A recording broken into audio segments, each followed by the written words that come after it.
At the beginning of the film, a father named Brian is seen playing with his son in his front yard.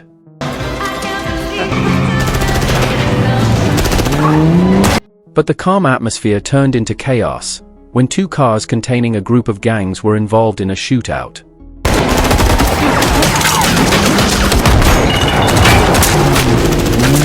Brian was quick to protect his son, but unfortunately his son was shot by a stray bullet and eventually died.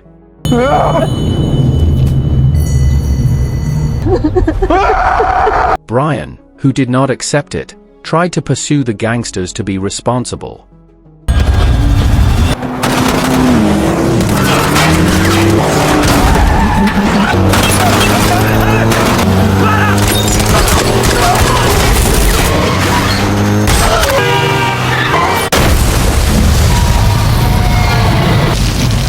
After one of the gang's cars rolled over, only one group was left standing.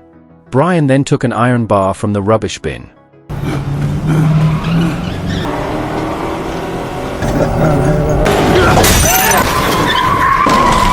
However, he came face to face with the gang leader Gonzalez, who got out of his car with a gun.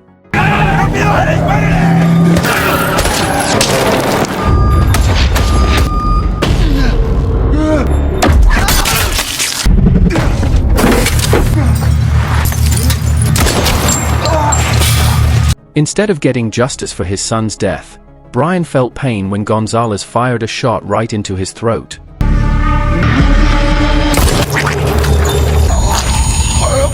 In short order, the incident made it to the local media and was investigated by the police.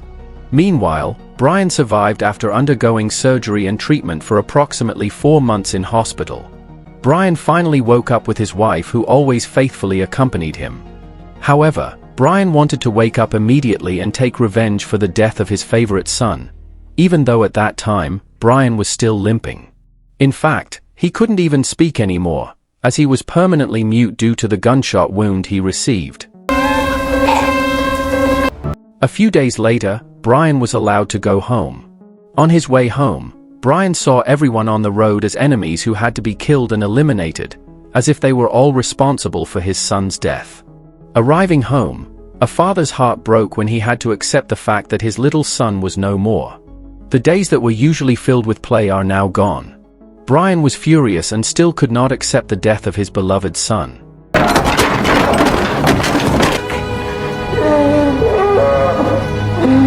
Days passed, and Brian only spent his time in the garage drinking. His communication with his wife worsened, and even face-to-face meetings were rare.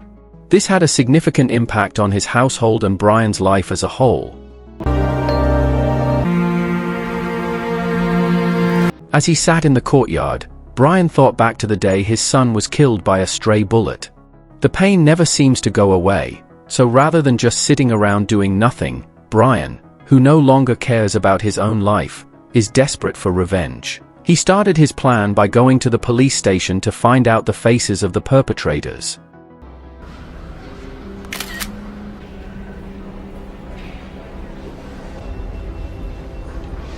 After getting information about Gonzalez and his men, Brian posted their pictures on a board in his garage. He began a series of physical exercises and learned to attack with weapons. Brian's ambition was to kill everyone on the board on the 24th, the day before Christmas. His defense is limited. Blocking the ground. Striking the blade. Torquing your blade. Make sure that you twist it.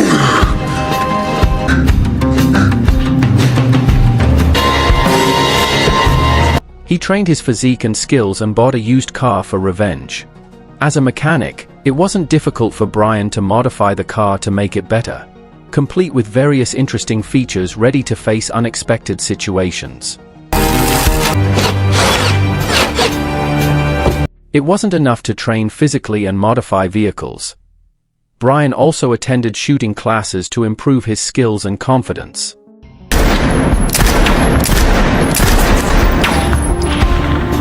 Three months later, his wife finally gave up and decided to go home to her parents after Brian no longer wanted to improve his relationship. Brian was only focused on his revenge plan.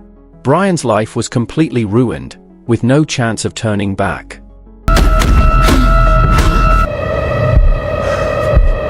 Not wanting to waste time with sadness, Brian immediately took to the field to test his car.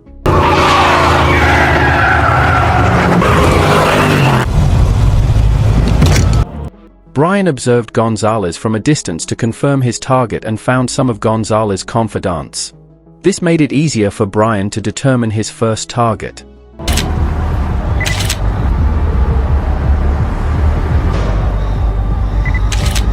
As the execution day approached, Brian did his final training. After almost 7 months of focused training, Brian finally showed tremendous progress as all the aspects needed for revenge were perfectly achieved.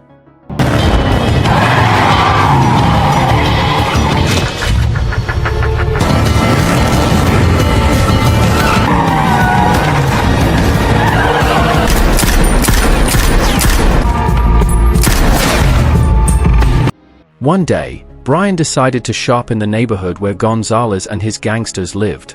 As he was about to leave the door, a little boy reminded him of his son. Unconsciously, Brian hugged the child tightly, feeling a deep sense of longing because he could not accept the loss of his beloved son. As he was putting in the groceries, Gonzalez suddenly appeared and turned out to be a well-liked and idolized figure in the neighborhood. Brian's eyes were filled with vengeance. He wanted to stab Gonzalez right then and there. However, Brian accidentally bumped into Gonzalez's girlfriend when he was about to do so. The person was equally lacking in ethics and manners, as she deliberately spilled ice cream into Brian's face. This made Brian even more furious and eager for revenge.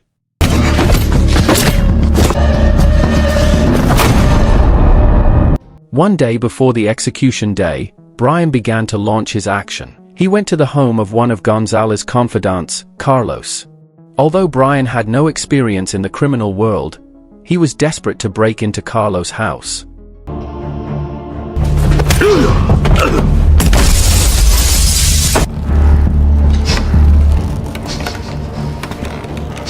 No matter what a person's background is, no matter how much experience he has, when his loved ones are hurt or his life is taken away, an ordinary person like Brian, who has never committed violence, can be this determined to get justice.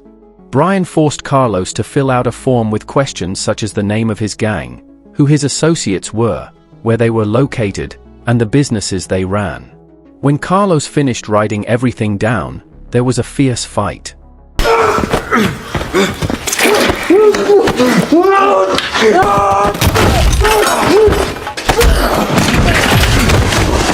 However, Brian's much stronger determination allowed him to win the fight.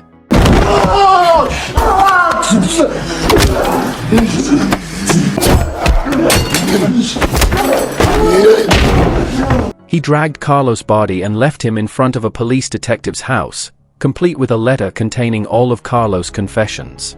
That day, the day before Christmas, Brian was seen preparing himself.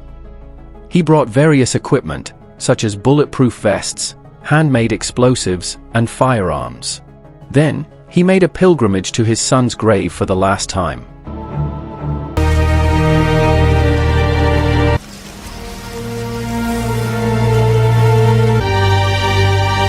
In short, Brian arrived in the neighborhood where Gonzalez and his gang lived. By chance, he saw 2 gangsters pickpocketing and hurting a pedestrian couple. Right after the 2 gangsters finished their act, Brian immediately turned around. He pinched them both against the wall of the house. After successfully killing the 2, Brian cut off their fingers and sent them to Gonzalez. The aim was to make Gonzalez think the action was carried out by a rival gangster group. Brian had planned all this to pit the 2 gangster groups against each other. That night, Gonzalez sent most of his men to attack the rival gangsters. Amid the commotion, a policewoman was seen intervening, putting her own life in danger.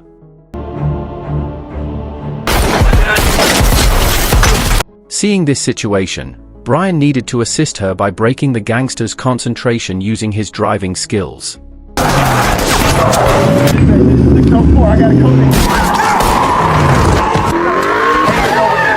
Unfortunately, the policewoman died before being taken to hospital. Brian also realized that he had been filmed by one of Gonzalez's men. He quickly grabbed the mobile phone, but the video had already been sent to Gonzalez. Because it had already been sent, Brian filmed himself shooting the subordinate to make Gonzalez even more angry. Gonzalez also remembered Brian's face, which he thought had died 7 months ago. Unhappy with the situation, Gonzalez called his right-hand man, Ruiz, to bring Brian's head. However, Brian came alone to lure them out. He led the chase to the flyover.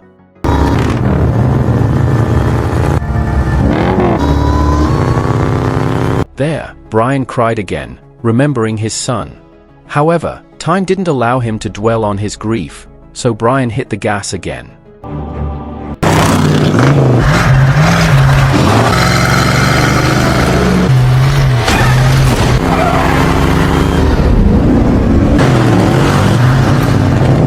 As Ruiz and his men chased, Brian came to a dead end. 3 gangsters were making a transaction in that place. Instead of being afraid or retreating, Brian, who did not care about his own life, was desperate to break through without caring about the 3 gangsters. Also, Brian even managed to get Ruiz into an accident, including knocking out one of the gangsters chasing him.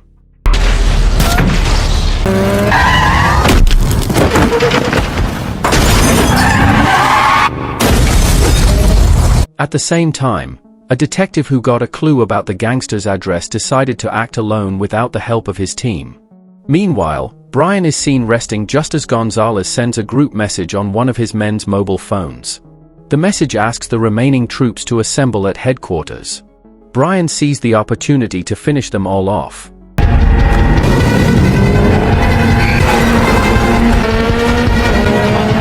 In short, Brian managed to get into the building pretty brutally. He quickly grabbed his shotgun and took advantage of his motorbike's leaking tank.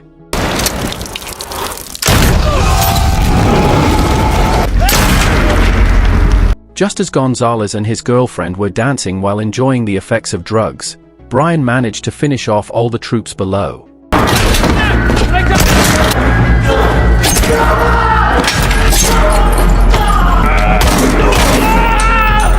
Now, he had to climb the stairs to the floor where Gonzalez was, but it was no easy task, as he would probably die on the way when he faced a dozen of Gonzalez's men. However, Brian did not care about his own life. Whether he lived or died, at least he could eliminate more gangsters who had disturbed many people. People not afraid of death will more easily carry out actions without much thought. Brian immediately set a trap in the form of explosive wire to prevent anyone from entering the room where Gonzalez was. Ruiz was still alive and managed to survive the accident. Just as the 2 of them were fighting, 3 of Gonzalez's men appeared.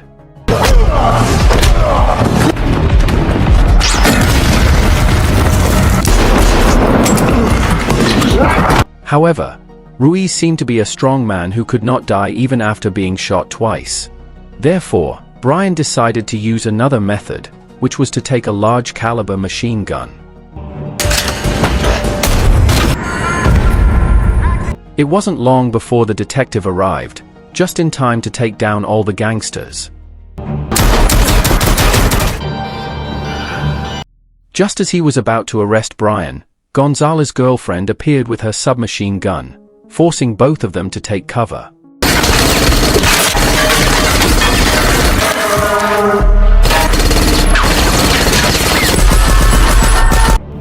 Brian finally managed to emerge from the girl's left side. Although he wanted to shoot her in retaliation for the ice cream she had spilled, Brian still had a conscience and let her go. However, because the girl was acting out, Brian was forced to kill her.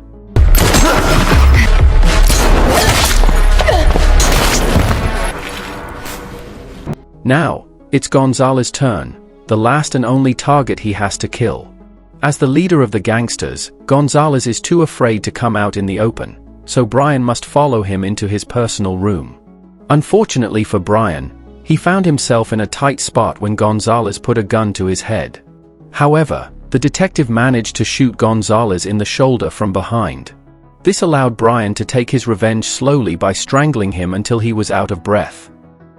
If you enjoyed this video, don't be shy, hit the like button, and if you disliked it, hit the dislike button twice just to be sure. You should watch the full movie. Thank you very much for watching.